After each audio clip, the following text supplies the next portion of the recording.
Welcome to the award-winning show, Holding Down the Fort by US VetWealth. We returned for season 6 to answer the biggest question for career military families.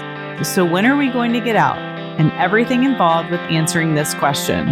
I'm Jen Amos, creator and co-host of Holding Down the Fort and a Gold Star family member and veteran spouse. And I'm Jenny Lynn Stroop, co-host and chief shower-upper here on Holding Down the Fort. Together, we will converse with special guests from and for our military community to share knowledge and resources and relevant stories on how we can best hold down the fort while on active duty, going through transition, and into post-military life. Now, let's get into the show.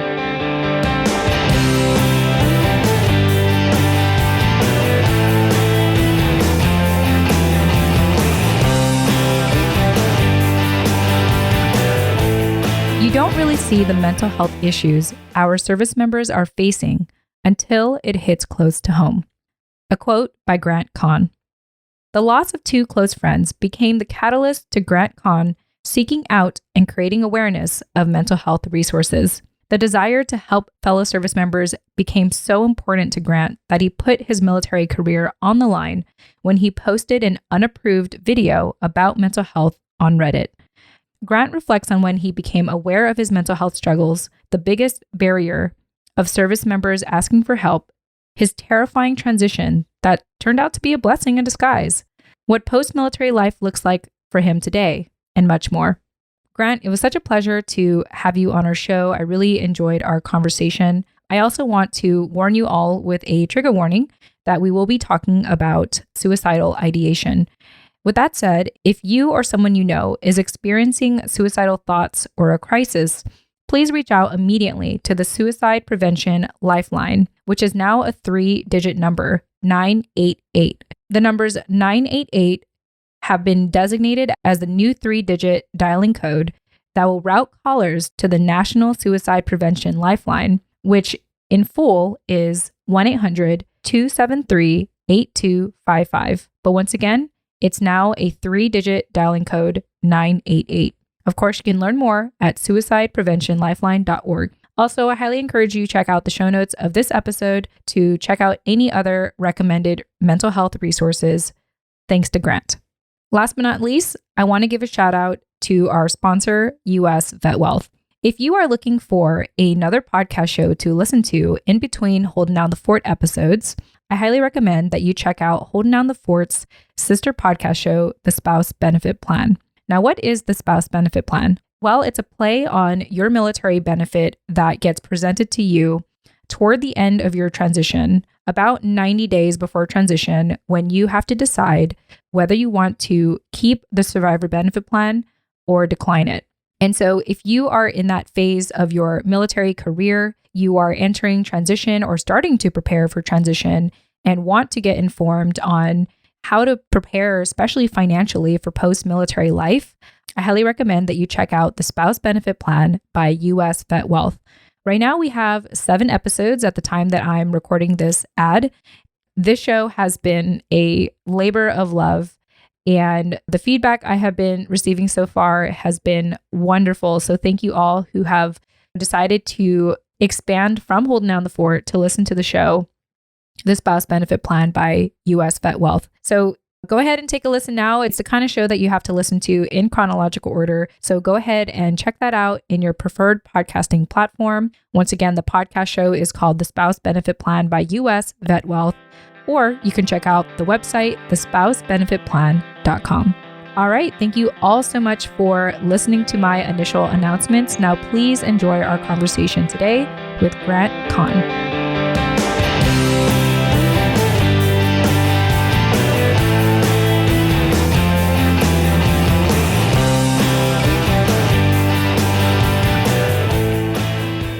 All right. Hey, everyone. Welcome back. Jen Amos here. And as always, I have my co-host with me, Jenny Lynn Stroop. Jenny Lynn, welcome back. Hey, glad to be here today. Yes, it's been fun because we're actually doing interviews again. I know. Again, feels like it's been a year since we've done this. Yeah, for sure. We've been spending a lot of time doing pre-interviews. And it's funny because I feel like I'm repeating the same thing I said in the last episode that just came out, because I was just talking about this in the last episode. But I think it's worth mentioning just for our listeners to know that there's so much planning that goes on in order for the show to be consistent. So Y'all are welcome. Anyway, with that being said, we are really excited, as we always are, because we get to have another incredible guest in our community. So let me go ahead and introduce you all to Grant Khan, who is a veteran and a mental health advocate. We've been talking, like I said, via pre-interview and even a little bit before Jenny Lynn hopped on here to, chat about some things. So without further ado, Grant, welcome to Holding Down the Fort podcast. Awesome. Yeah. Thank you for having me on here. Yeah, for sure. So I know that you know Matthew, Jenny Lynn's husband, in case our listeners don't know by now. I'm curious to know how you guys know each other. Honestly, just in passing and over social media, we've never really met face to face, but we just connected at some point when I was at, I want to say Navy Recruiting Command. And from there, we just stayed in contact with each other. Yeah, I love how transient our military community is. And yet, even if you just kind of know each other online or in passing, there's sort of this fundamental, I'm here for you. If you need me, or I think you're awesome, just this general respect, even for someone that you haven't really spent a lot of time in person. So obviously I know that Matthew is a great person. And so I think by extension, you must be a great person too, to be on the show. I hope so. Yeah. Jenny Lynn, curious if you had any opening thoughts. Did you know Grant, before? Yeah. Did you know Grant? Actually, No, the first time I quote unquote, met Grant was when we did our pre-interview with him. Like Matthew, I think Matthew saw him on LinkedIn, some social, and was like, hey, who you guys should have on the podcast? Chief Grant. He does a lot of work in mental health and helps people out. And, you guys like mental health and community. And so I reached out to Grant via social media, and here we are. The power of social media. I feel like social media is sort of like a double-edged sword sometimes, but when it works in your favor, it works in your favor. 100%. Yeah, for sure. Well, Grant, you are a civilian now. You're a veteran. And one of the main topics we're going to get into today is mental health. But I do want to start with your service, a little background on your service and sort of what compelled you to advocate for mental health. So let's start there. Your time in the service to, kind of what sparked that inspiration for you to advocate for mental health. Yeah, absolutely. So I spent 13 years in the Navy, joined as an E1 out of Staten Island, New York, and went over to the USS Samuel B. Roberts out of Mayport, Florida.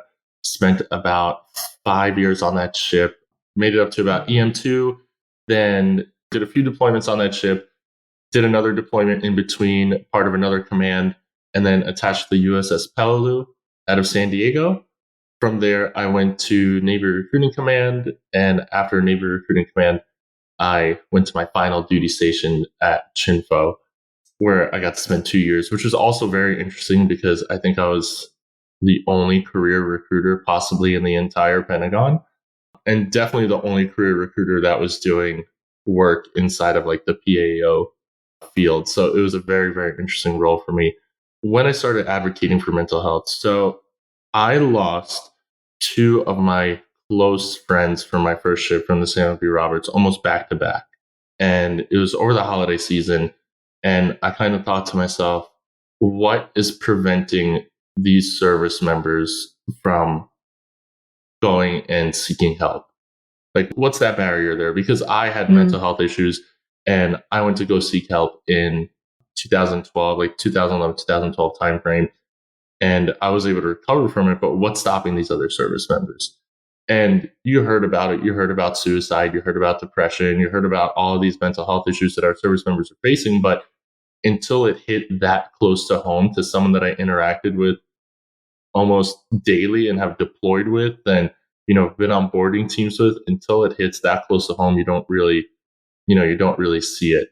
So once that happened, I was like, you know what? I'm going to go ahead and put it all on the line here. And I want to say I was in Pensacola, Florida, training. And I called my wife. I'm like, hey, I'm about to make a video. I'm going to put it on Reddit. And I'm pretty much going to put my whole career on the line because I'm not going to get permission from any PAOs or leadership or anything like that. And I put this video out on Reddit. And from there, just kind of started to snowball into something that I really wouldn't have expected it to. Well, that's pretty wild and very risky of you, as you said. I am curious to know, Grant, first and foremost, because you were asking this question of what is stopping other service members from actually seeking out mental health.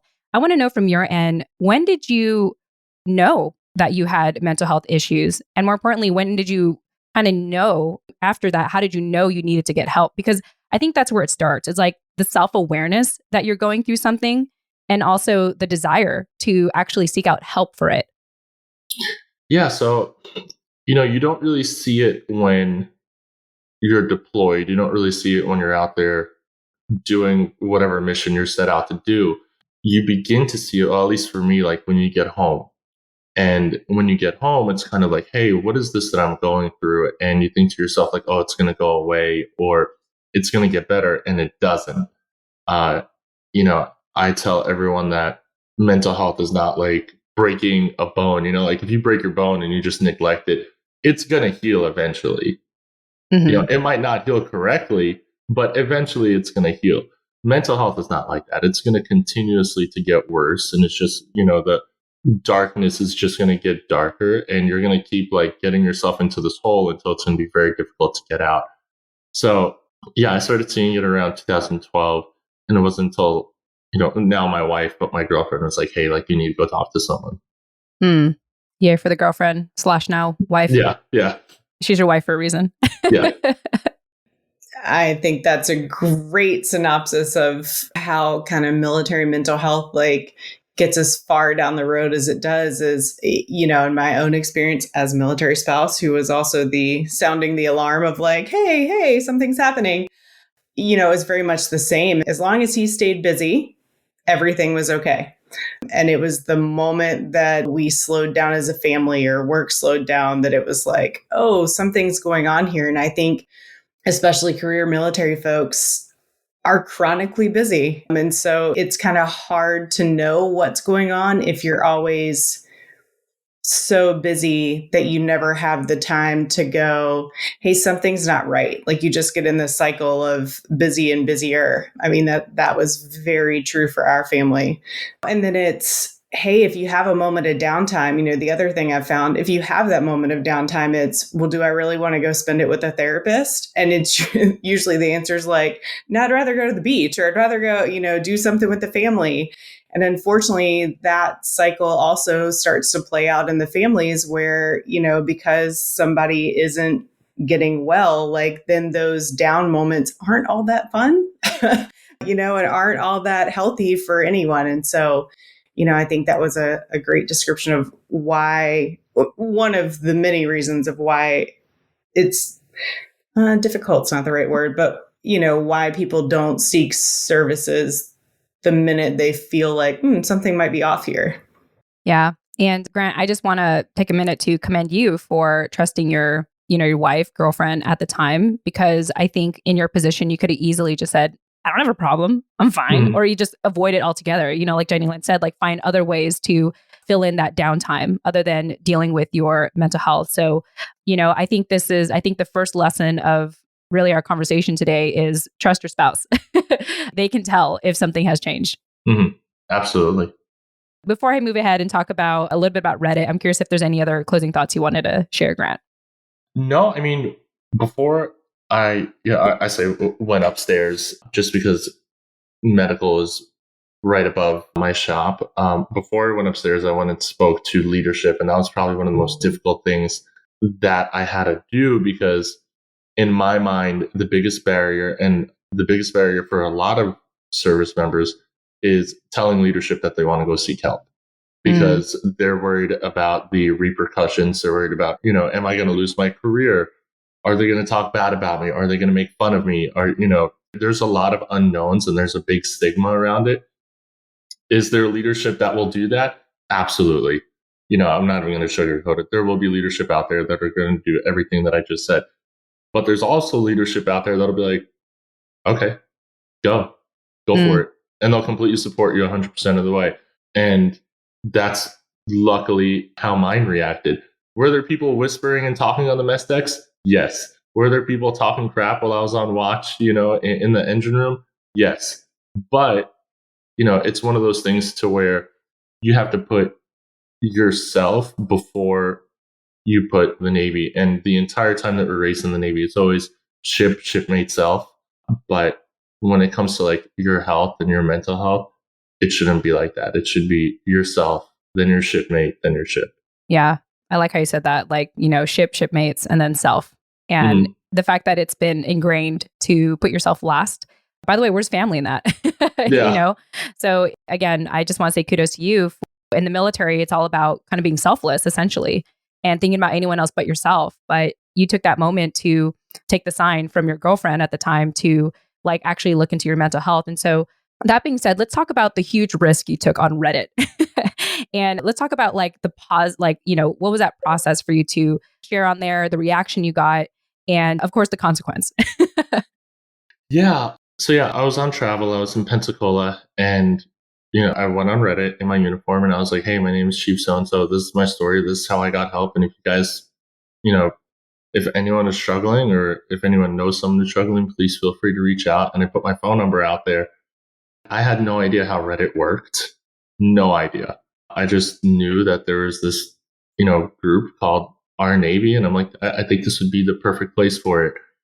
And I was met with about 85% positivity and about 15% of people just like bashing me in the comments. People going after the Chiefs mess, just like stuff that has nothing to do with it, just to go out and say something negative. And the reason that I chose Reddit is because of that anonymous wall that it lives on. People just go and completely speak freely on there without the threat of any repercussions or being tracked down or anything like that.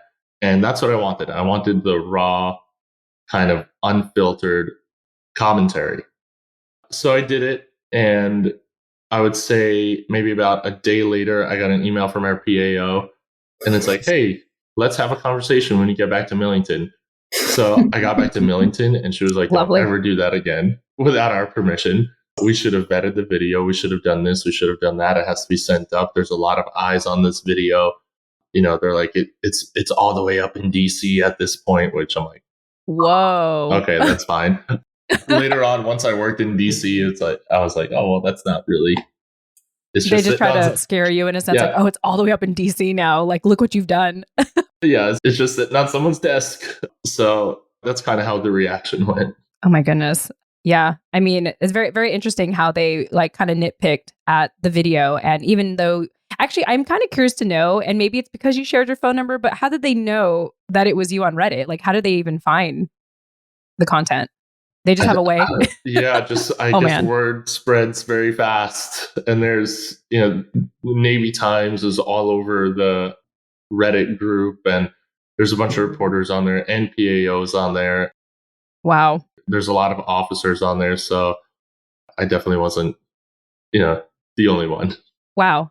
Well, first and foremost, again, I have to commend you for taking that risk. I'm curious. So they basically told you, like, don't do that again. And what came after that? Because I know that eventually, you have been med boarded and had an unexpected early transition. So between that time of saying, hey, don't do that ever again, to, being med boarded, like what happened within that time frame? Yeah, so during that time frame, I transferred out of Millington and I came over to Chinfo. And during that entire time, I want to say it was about 2.5 years, I began to speak to a lot of service members on Reddit, and not just in the Navy, but Air Force, Marines, Army, Coast Guard, every single branch out there, both active duty and reserves, and kind of just became that sounding board for mental health.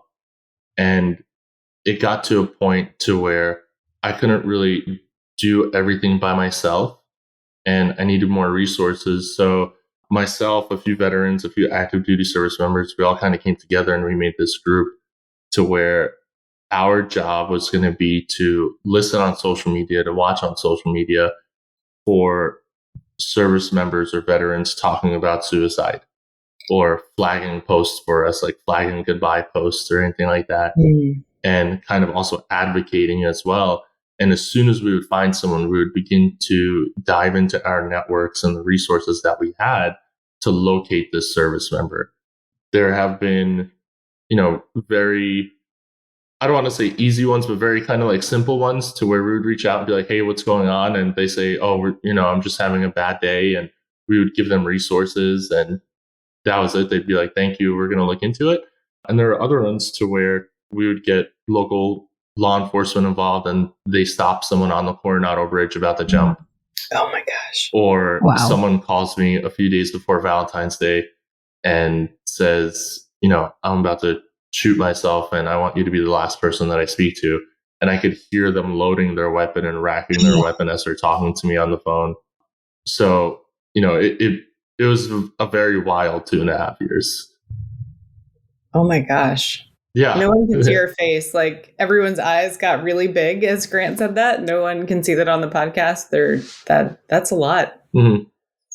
Yeah. Yeah, but this group was, amazing. They were all over the world. And whenever one of us would send a message, we would immediately jump on and start communicating, start going into resources. Doesn't matter if it's 2:00 in the morning or, 8:00 at night. They're always on. Wow. I just love how you all were such evangelists, to really seek out these service members who may had hinted at suicidal ideation and really, like you said, pulling together your resources to try to connect with them and let them know that they're not alone and share some resources. I'm curious to know because I think it's always good to know like the top resources that have been most useful. What are some resources that you have found to be a really good reference in sharing with these service members? Yeah. So, and this is what I'm actually really surprised with because I was about to get fired from my Chinfo job. Mm-hmm. And they're like, hey, you're going to go meet with another admiral. And, we'll see if he wants to take you on. And I sat down with this admiral and he asked me that same question. He was like, what's the one resource that you point people to? And I said, well, I point people to Military One Source. And he was like, what's that? Wow. And Wow. Yeah. And when someone of that rank that has been in the Navy probably longer than I have been alive says, what's that to one of the top mental health resources, it just showed me the entire, if he doesn't know, then other leaders don't know. And if other leaders don't know, then junior service members don't know. So the main one that I used to point to is Military One Source, just because it's, you don't need a referral for it. It's free. They'll keep your chain of command out of it. But now, just recently, have you heard of Doctors on Demand? Mm-hmm. So Doctors on Demand and Humana or TRICARE started working together. And they're good for, urgent care visits at home, but they're also good for mental health visits. So now you can literally start a mental health counseling session from the comfort of your home. And you don't have to wait the 3 to 6 months that you would wait, on base or off base. The process would be you go to your primary care, you tell them that you need a referral. And then once they put that referral in, you just really download the app. So if I was to put it in kind of like a timeline, I would say, obviously, first go to the emergency room if you're really to that point to where, you might hurt yourself or others. If not, Doctors on Demand. And then if not Doctors on Demand, then Military One Source. Jenny Lynn and I are taking notes. This would be in the show notes. Another one out there that's available as of July 16th. So this will probably come out after that. The new suicide hotline number is 988. So instead of having to dial the whole, 100-digit number, you can now dial 988 and be connected with a suicide prevention specialist. Yeah, absolutely. I'm really happy to hear that. I really appreciate you sharing that, Grant. One thing I really enjoy about the show is learning about all these resources. And, actually, it's thanks to the show and the guests where I've become familiar with Military One Source. And coming from a civilian perspective now, it's actually kind of wild to know that active duty service members, people who've been in service for a long time, are completely unaware of these resources. So it really just affirms what Jenny Lynn and I are doing on the show to bring, these resources to light. And also just the daunting task that you and your colleagues did to really get these resources out there. So I do want to take this time to really just thank you for taking the time to share all this in detail. I know that your service is well behind you, but to really get into the whole story of, your military experience, having been for 13 years, I imagine that you were probably going to go career at that point, hadn't you been med boarded and kicked out essentially. So, for you to kind of relive these memories and share it with us today, I don't take that for granted. So Grant, that's funny. I don't take that for granted. So, so Grant, thank you mainly to, taking the time to share your story and to share these resources. Yeah, of course. Thank you. So let's go ahead and fast forward to life today. And before we do, Grant, let me go ahead and take this moment to thank our sponsor, US VetWealth. US VetWealth has added another free resource on its website, usvetwealth.com. And this new resource that we are providing helps answer the question to our military retirees. So what do I do with my thrift savings plan after retirement, also known as your TSP for short? The majority of military retirees are putting their retirement assets at a significant risk by relying on generalized advice provided to them by official DoD transition seminars that have paid little attention to the specific circumstances of the individual service member. You may be told that the TSP is a safe place to leave your money in their loving embrace because, low fees and all. But as you're pondering this decision, ask yourself this question. What other risk am I subjecting my retirement savings to with the thrift savings plan? Here's a hint. Market risk, inflation risk, sequence of returns risk, and life longevity risk, to name a few. Fortunately, at US VetWealth, protecting the principal of your retirement savings is at the forefront of our strategy. In order to ensure that your money doesn't lose buying power, we have to maintain or beat inflation. That's why we utilize strategies that have consistently provided the best opportunities for growing your assets while also protecting what you've already built.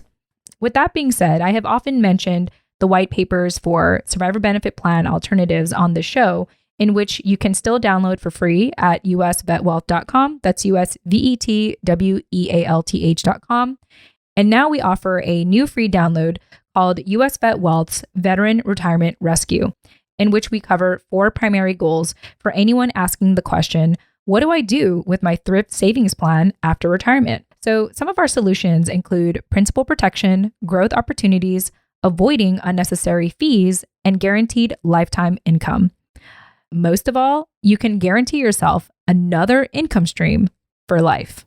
That's right, for life. So find out more about the Veteran Retirement Rescue today by visiting usvetwealth.com to download your free guide today. So let's go ahead and fast forward to life today, Grant, because I know that when we were talking offline, you love being out. You love being a civilian now. So tell us about, kind of this new breath of life that you have as a veteran. Yeah, I mean, when I was told that I was being med boarded, I was terrified and I didn't know how I'd react, and I didn't know how I would be a civilian because, I joined the Navy at 17 years old. Before that, I was a waiter. I never had a real job before the Navy. And everyone told me, like, hey, before you get out, take a break. Take about a month break to find yourself, to learn who you are. You're going to be a brand new person. You're going to get your life back. I'm like, oh, I don't have to do that. Like, I have bills to pay. All right, I need to roll into a job. So I started working on an advertising agency, and things just started coming up that I wasn't happy with. And 4 months later, I quit. And I took that kind of like month break that I needed and rolled into a job after that. And it's just been amazing since then. I've had so much like free time to be able to spend with my kids and to really like grow as a family. It's like I wouldn't trade it for the world. Honestly.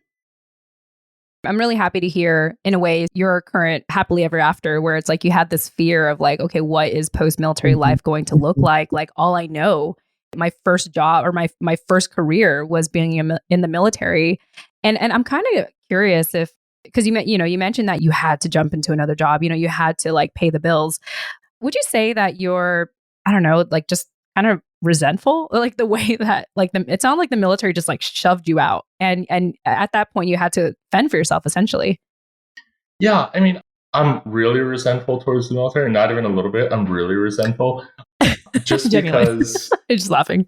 I don't want to say of how they did it. I was a career recruiter. I would have never deployed. If I would have deployed as a career recruiter, things would have been very, very wrong. And the issue that I had was Crohn's disease. And for that, I would have to go and get an injection every 4 weeks, pretty much for the rest of my life. And they're like, okay, well, you could have this life-saving surgery that you need, but then we're going to med board you. Wow. And like a dummy, at first I was like, I'm not going to have it. I've been walking around with these issues for 5 years. I could make it, 7 more years. But then I'm like, wait, what am I doing? Like, why am I putting the military that really doesn't care about anyone kind of like in front of my life and in front of my family? So I decided to have the surgery. Almost immediately after the surgery, the med board kicked off, and it was very, very cut and dry. Wow. It kicked off in October. I had all of my findings and my unfit rating and everything by, I want to say like February, and then by May I was out. Oh man. Wow. Yeah, it was very, very, very quick. Just swift. Yeah. Oof. Yeah, but like I said, people don't realize the things that the military kind of takes away from you. And then when you get out, it's just kind of like the little stuff. Like I told my boss, I was like, hey, I'm thinking about going to New York this weekend. And she was like, okay, go. Like, she's like, why are you telling me? Just go to New York. And I go, there's no like paperwork or anything like that I have to fill out. She goes, are you taking PTO time? I'm like, what's PTO? She's like, paid time off. Love it. I'm like, no, I don't think so. She goes, yeah, so just go to New York. And it's just like little things like that, before you were very restricted and everything was like by the book and black and white, to when you get out, it's not like that. It's a lot more freedom. Yeah. It's interesting how how restricted it is, like after the fact, when you find yourself asking your employer for permission on every little detail. I mean, that sounds like a pleasant culture shock in a way, because it's like, oh, I can make my own choices. I can do this. I think there are some terms we have to clear up for, the folks that like haven't experienced this post-military life yet. PTO is paid time off. Most civilian jobs offer that. I think another thing, I was never in the military. I have been a military spouse. That is my connection. And, I'm in a job now where like a situation came up and I took some time off and people were like, are you on terminal leave? And I'm like, what a military thing to say. Like, nope, literally took vacation. Yeah. So it's meshing the two together is often really, really interesting, because there are those like very specifically civilian things and those very specific military things. And sometimes the two never shall meet. And then you're left in this weird chasm of trying to figure out what everyone's talking about. I've found that very, very funny. And the same, like I realized that because, Matthew and I have been married 13 years, and I'm so used, and I have spent many of those 13 years without a career, that my ingrain is to talk about things in terms of the military, like he's on leave, and then civilians look at you and like, he's leaving what? And I'm like, no, it's vacation. It's weird. Like, just some of those that even in my current civilian job, when I say things like that, or I go to my boss and go, so I have to go out of town. And she's like, great, put it in the system. Like, it's fine. Yeah, this reminds me of our previous conversation with Lori Norris in regards to how to translate your, resume, your experience in military into the civilian world, and how she said, like, yeah, you don't put like NCO in your resume. You got to put like manager, like civilians will understand it as like manager, for example. So it truly is a whole different culture, a whole different language when you transition out. But either way, Grant, it sounds like you've really embraced your civilian life, and having the calm demeanor, personality that you have, at least on this call. I wouldn't think, like, I can't even like imagine that you went through all that, because it just seems like you are in a happier place. Would you say that? Like, you're kind of in a happier time in your life, a happier season in your life?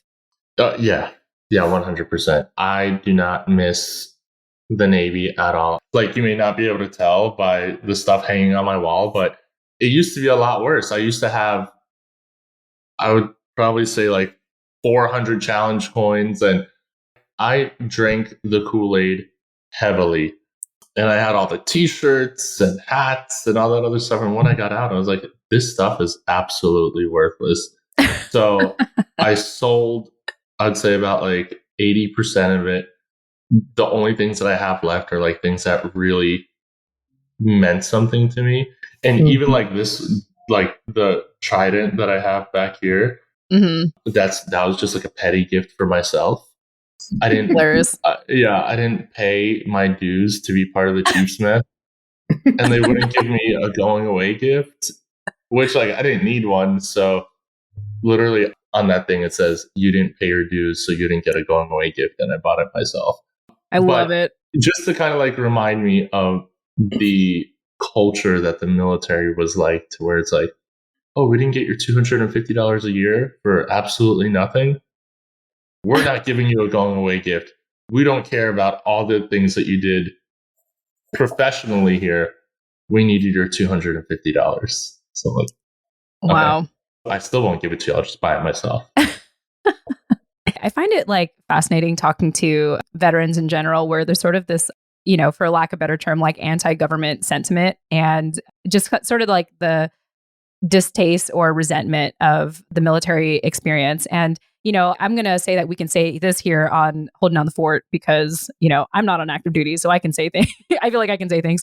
But also, you know, you sharing your story also reminds me of like Scott, my husband. Like, you know, he went to West Point and, you know, they had conditioned him to believe like, oh, you know, you and your classmates are likely to be in America's history books. You know, like there was just this like huge sense of pride for being in West Point. And it's interesting because we have his, you know, his uniform that he graduated with like in storage, and he wants to toss it. And I'm like, honey, don't toss it. That might be good for the kids. Like, you know, our future kids, they might want to see this. But, you know, just sort of that, like, you know, resentment of the service it's real and it's valid. And I think it's worth noting as well.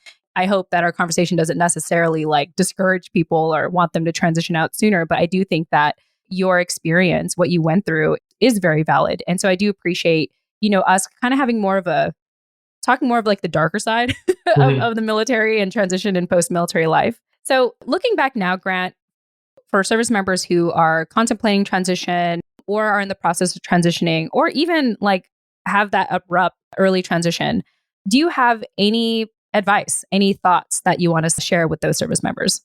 Yeah, do it. Don't look back. Get out. That's it. Don't look back. That's going to be the quote of this episode. Yeah. Like, just do it. Yeah, it's going to be terrifying. It's definitely going to be a transition. Yeah. You know, just like when you joined and everything was brand new and you were learning everything and you're learning this new way of life, it's going to be the same exact way when you get out. Doesn't matter if you do 4 years or if you do 30 years, the feeling is going to be exactly the same. It's going to be like, what is this new world that I'm stepping into? You know, I'll tell you one about me. Like my first job, when I was doing the onboarding process, they asked me about my pronouns. Wow. I had no idea what pronouns were. And this was last year. And that just shows how a lot of people aren't ready to get out. And that's not something that they talk about in TAPS or anything like that. They're like, okay, Grant, what are your pronouns? And I'm like, I was so nervous to say something that will offend the other people. Like, which pronouns should I use to like not offend someone else? And they're like, no, it's not like that. Just which ones do you prefer? So just like something like that to me was, I didn't really understand what it was because we never spoke about it before. But so yeah, just kind of like be ready, start networking, get on LinkedIn, you know, network on LinkedIn, because 75% of corporate job referrals right now, or corporate jobs, I guess, like corporate job interviews right now are referrals. So if you can't do SkillBridge, I wasn't allowed to do SkillBridge. I had to go into a job with a referral. It is very difficult to get into a job just kind of like, you know, oh, I applied for Microsoft today, and then they saw my application and moved me forward. So network, try to get referrals, get your resume professionally written. I know they have services out there that'll do it for free. If you can't find a service that'll do it for free, I'm out of pocket for it. It's 100% worth it. If you're going to do your resume by yourself, kind of like you said earlier, nobody's going to care that you're a Division Leaf Chief Petty Officer.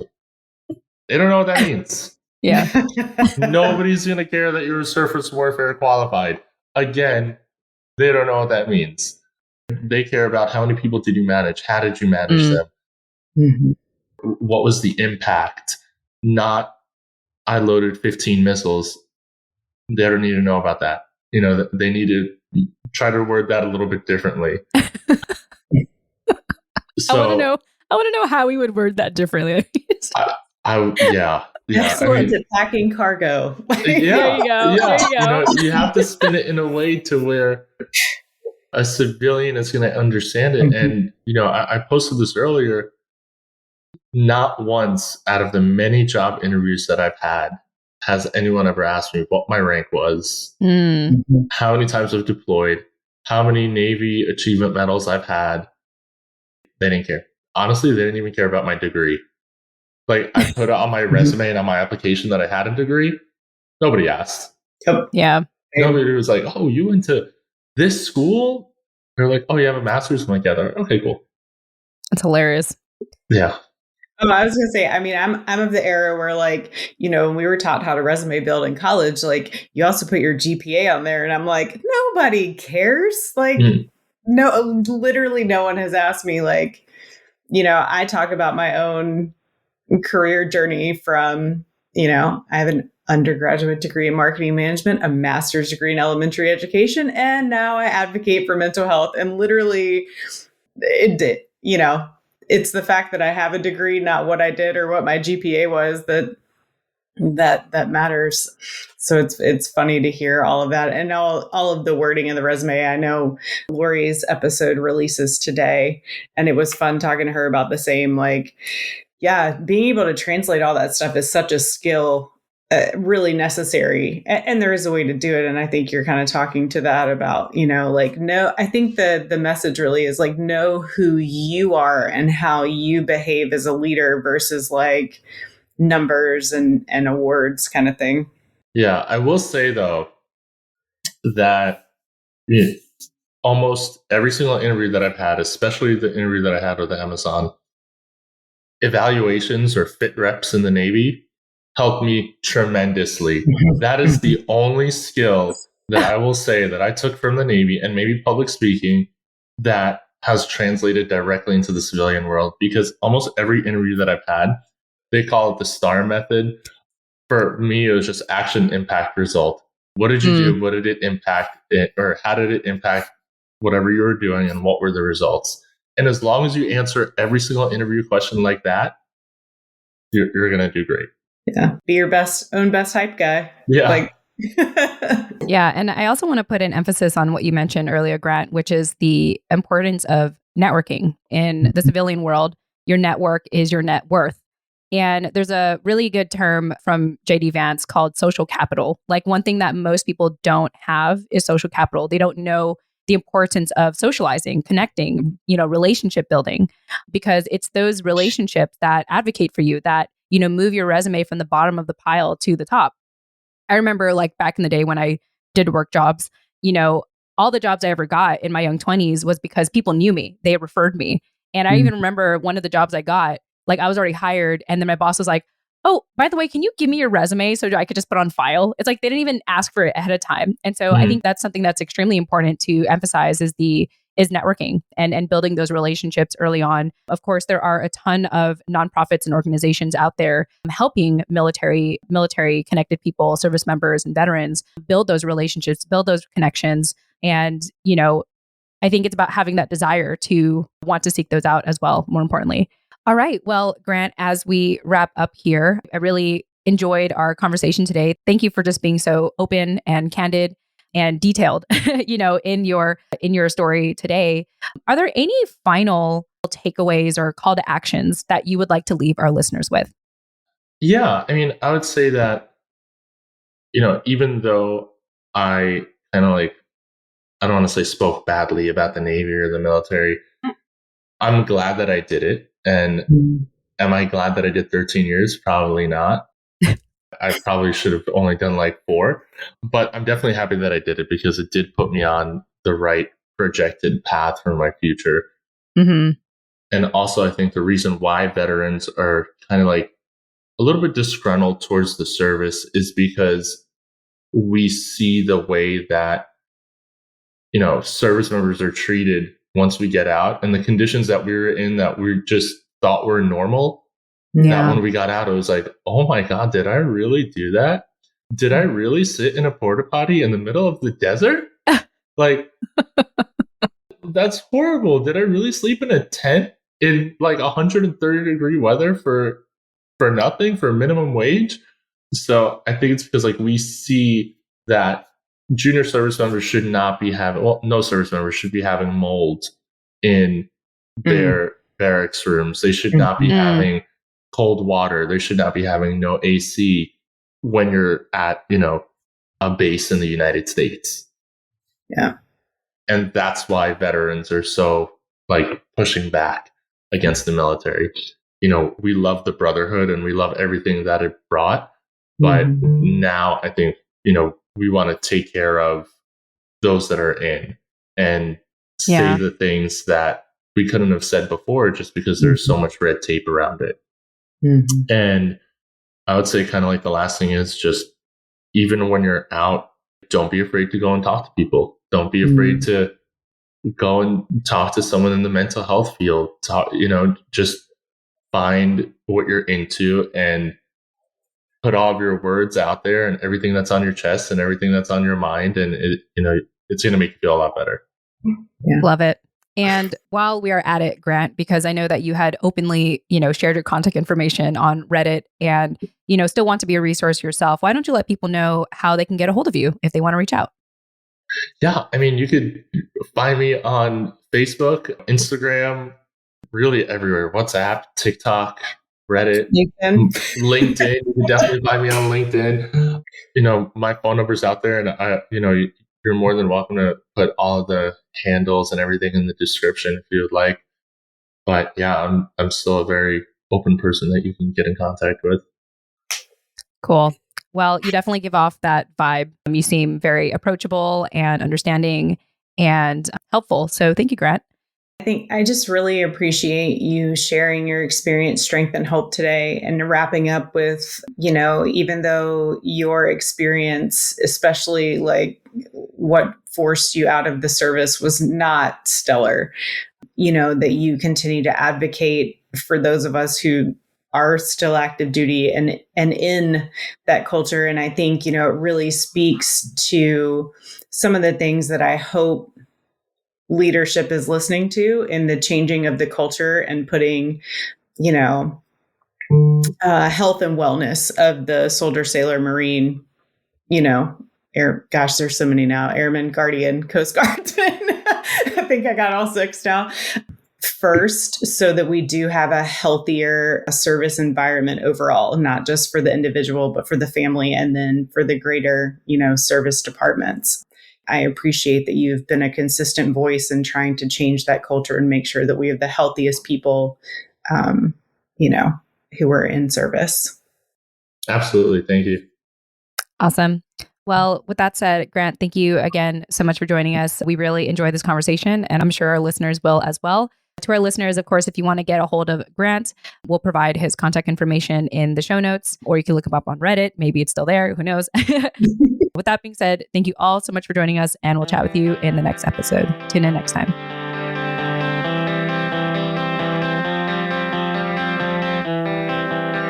Hey, thanks again for joining us at Holding Down the Fort by US VetWealth. Once again, I am your co-host, Jen Amos. And I'm Jenny Lynn Stroop. Thank you so much for listening to our show. If you've gotten a lot out of our conversation today, be sure to leave us a 5-star rating review on Apple Podcast or Podchaser. Or you can leave us a kind LinkedIn recommendation on our LinkedIn profiles. Learn more about Holding Down the Fort by visiting holdingdownthefortpodcast.com. And there you'll also be able to find us on social media and how to contact us directly. Thank you all so much for joining us. Until next time.